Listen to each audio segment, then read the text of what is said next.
Texas Pro, and she's a legend. She's competed for bodybuilding and then switched over to Physique when the division started to really grow. We have some people coming through here. It's my man KL the Wanderer. He says, hey, what's going on? Not much, brother. How about you? Also, he says, George, you are a nut. Well, brother, you know that. As I said again, I am a particular type of criminal. Yeah, yeah. Yeah, yeah. Anyway, so after you turned pro, and what was that you feel like? And what I forget, was North America's you turned pro, or was it which show you turned pro? It was in Tampa, Florida. So, God, so long ago. I can't remember, but I just know it was in Tampa. I think it So, was Nationals because yeah. Nationals was it has to be Nationals. And then after that, I mean, it happened. So by the time I got back from Tampa to Texas, one of my sisters had created a pro page for me on Facebook without my knowledge. And then by the time I got back to Texas, it had grown quite a bit. So I just now I keep it. I kicked her off of it and I took it. Was she your little sister or older sister? Older, older. Yeah. That's good. Then I'm a middle child. I'm like the middle son. I have like three older sisters, and I have an older brother and my younger brother and a younger sister. Oh, It's a span family. My family, my parents were together for 55 years, but even though my dad lived in New Jersey for 30 of it, while we're still down here in North Carolina. wow, that's a long time. Yeah, Well, that's what I said. Yeah, yeah. no, but so I mean that's pretty much how it started, and from then, because I have a company in San Antonio called Kaiser Medical Management. It's a corporate wellness program provider. So we go and do blood work and flu shots and health fairs and all kinds of on-site services for companies. I already had a lot of relationships built with the health industry and the fitness people like GNC and so forth. And um, one of the relationships I had was the local GNC owned by Rick and Ann's GNC, that's in South Texas. And Hugo met up with me and basically said that they wanted to sponsor me as a pro, which they've been with me ever since. So the Wait, same, she's back. yeah, I've had the same sponsor, and I've had the same coach throughout my entire time. I've Yeah. never changed coaches, which is Roland Gonzalez from the Muscle Factory. That's pretty good. Sponsorship does help for a lot of you ladies because think about it, the cost of competing. Not only as you think about it, the stuff like your training, your coach, Mhm. paying for your posing, travel to the shows, your suits right there alone. That's like your car note, your mortgage, and getting somebody to back you up and pay and take care of those things. That's very helpful, especially for competitors. Less stress try to build up your money and try to get to compete as a pro. Oh yeah, it's very expensive. So when somebody says they want to compete, I do ask them those questions. I said, well, there's one thing that wanting to do something, but can you afford it? Because this is, I go down the list of what you're going to need, and it's like if you could do this, then you can move forward. If you can't, then don't stress yourself out because it's a very expensive sport when it's all Hmm. done. Yeah, and sad thing about it also that it's not as profitable. Depending if you have sponsorship, that's pretty good. Like you just had Texas Pro where there's a 15K prize money. Sarah Vickers put that up, and that's a good chunk of change. I mean, that could pay for pretty much a year prep Mhm. for most competitors. But then, like I said, I keep saying this. I refer to this how the men's division all they need to wear is a pair of banana hammocks and board shorts. Yep. Yeah, and you ladies have to have your makeup done, Yeah, your hair done. up Yeah, heels, nails, jewelry.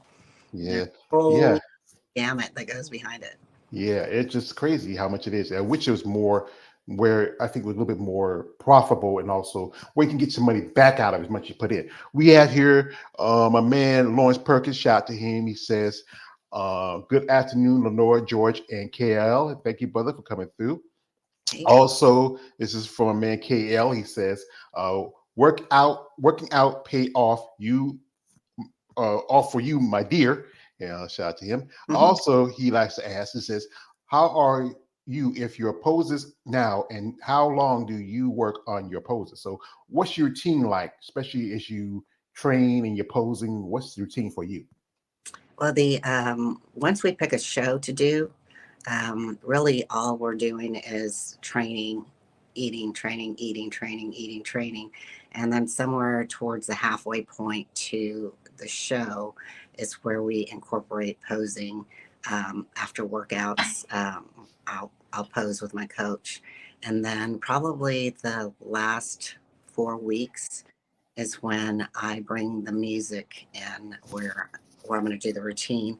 So my husband will pick out the music, get that music to Sheila. They do a mix, and then she will, because we live in different cities or states at times, she will record herself with tips and ideas for the routine, and then I'll watch it. Literally, I listen to the music in my car on a CD over and over and over again for at least 2 weeks so that it's in my head, knowing that when the next beat's going to come, this and that. So then I will write, I have to write my routine down and have just feel it. And then I start practicing it up till the day of a stage time. Yeah, that's the thing. And people understand that with bodybuilding, it's about consistency, Mm-hmm. about studying and planning. It's just not as easy as some people think. Like one thing people talk about with bodybuilders, say it's all steroids, this and this and that. But no, it's about following a plan, working on a regimen, building your body. Training, working out. You, like I say, often conversation with you ladies, you train most of the year just to be on stage for maybe a minute or two. Yeah, 2 minutes at the most. I mean, the longest I was on stage was probably in Fort Walton in 2022 because I was doing several divisions, and they just kept bringing me back out. And the judges, I have to give them a lot of credit in Fort Walton because they were very, I was in the center, and it was like they really wanted to make sure because we did our mandatories over and over again. Then I noticed that they were moving everybody around me, and then okay, let's try this person next to her. Let's try this next person next to her, and they made us go do the routine. Of the rotations over and over to the point where I was when you have to stay tight the entire time, but my outfit started, my bottom started sliding off because they kept on having to put the glue on because I was losing so much water weight. Yeah. Oh, there's a wardrobe malfunctions that happen. I remember I had another one in Tampa 2022. Another outfit I was wearing when I was up there. I was next to Heather and some other folks because we got the call outs, and right when I went into a pose in front, I heard this little click, which meant that my top was going to, if I did another pose, I was going to pop. And so I turned to do the side pose, and I'm looking at the people that they backstage, and I'm letting them know like I need to go back. And as soon as they brought us to the sides to do another call out, I bounced out so that they could fix me, and then I bounced back in. So I interviewed the lady. Her name is Leslie Weissman. She just got a pro card a while back. She was doing Chicago Miss International as a Chicago Pro, and she had a little one of those her class on her suit pop like that. One of the most famous wardrobes is Nice Massino. And that was, I think it was Olympia about Ooh. 20. Yeah, I mean, I was like, I was like, yes, yeah. I mean, Denise was just like, ooh, wow. So, so we have here, we got a comment from, he's just a clown. He says, he says, on your posing, you might want to reach out Ray Gun to do a dance routine. Oh, no. Yeah, I mean, Body doesn't move that way. yeah, people have been talking about. I think she took over from the Hot 2 girl because everybody's paying attention to that now.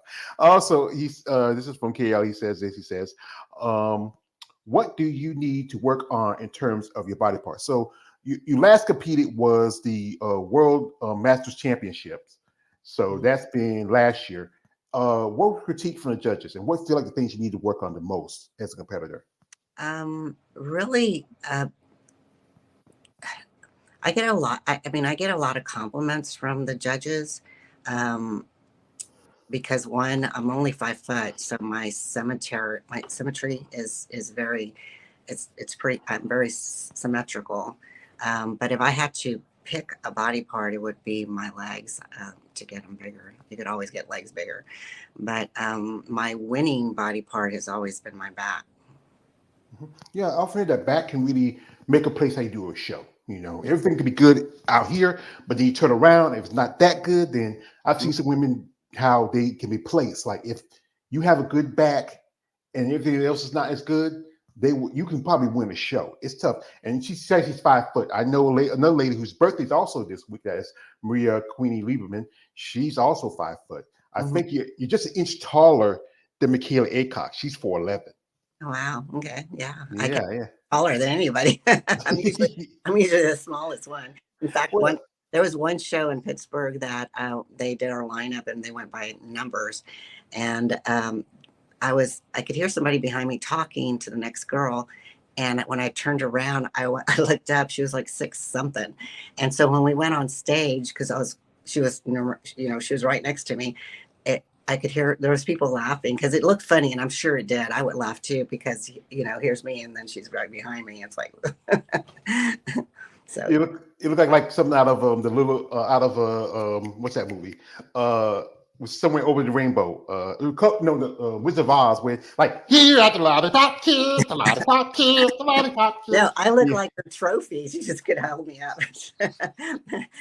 yeah, yeah. But we are my man, the underrated darkness. Shout out to my brother. Thank you for coming through, brother. He says, Big Bro G, Miss Lenore, and chat. Good afternoon, brother. Also, my man KL says, you have some embarrassing moments. So well, everybody does. I know I had through my times when I was coming up, but yeah, I mean, bodybuilding is a tough sport, especially for when now you were. I remember you talking with your interview with Dee that you were a nurse. Are you still working, or is that something you don't do anymore? I've owned a Kaiser Medical Management for 30 years, so I oversee staff that does all the work. But I live part time in San Antonio and part time in Houston, and then I travel quite a bit because my husband's business, so we are all over the map. But am I physically doing nurse stuff? No, I run businesses. Yeah. And how's his name? When did y'all meet? How long y'all been together? 10 years. My Hmm. husband and I, yeah, my husband and I have been together 10 years, and he's awesome. He's helped me with my routines, my food. He helps me when I get to the hotels and carries all the stuff. Well, that's good because I saw pictures of him. He's a big dude, so yeah, that helps, especially for a little. See, like it's always the big dudes get the little women, yeah. So when you made your pro debut, what was that feeling like that first time on stage as a pro? It was, I'm always, usually people have asked me if I'm nervous getting on stage. And I remember the first time when as an NPC, I was, but I'm really not. I'm kind of like happy by that point because I know I have a burger waiting for me. I'm like ready to get out there on the stage. So I can't say that I have any nervousness whatsoever. I'm just ready to get out there. Yeah, it's like one of my favorite boxers. It's Mike Tyson. He's supposed to be fighting that boy Jake Paul in a couple of months, and Mike said he's love to fight. It's what it is. He didn't care about anything. He just wanted to fight, and that's what it is. It's about the competition, the thrill Yeah, of it, to be on the stage and to perform and and present yourself. And this is tough. But people don't understand the part that when you're on that stage, y'all ladies are dehydrated, you're tired, you're hangry. But what we see on the audience, we see these ripped bodies and it's just amazing condition, but we don't understand what y'all had to go through to get to that. exactly. Well, and then again, a lot of people want to do what we do until they realize what it takes to do it. Because, everything's great the first 2 weeks of prepping for a show because you still have carbs in you. But, what defines you is really that, last 2 weeks. prior to a show. Yeah, peak week is the toughest because some of these who I've become friendly with, they say, George, I don't feel like I want to talk to anybody right now. I'm doing my peak week, and and just sometimes you get hangry. Lucky that the worst also is lucky that you and your husband are not competing together. Because that is not good. You have Yeah, a couple that are competing together and they both are training, because sometimes it can be stressing. Because sometimes you be saying like, you just yeah, you just get arguing. exactly. Exactly. So no, he knows. He kind of, after 10 years, it's we have this routine, so it works out pretty good. Yeah. So folks.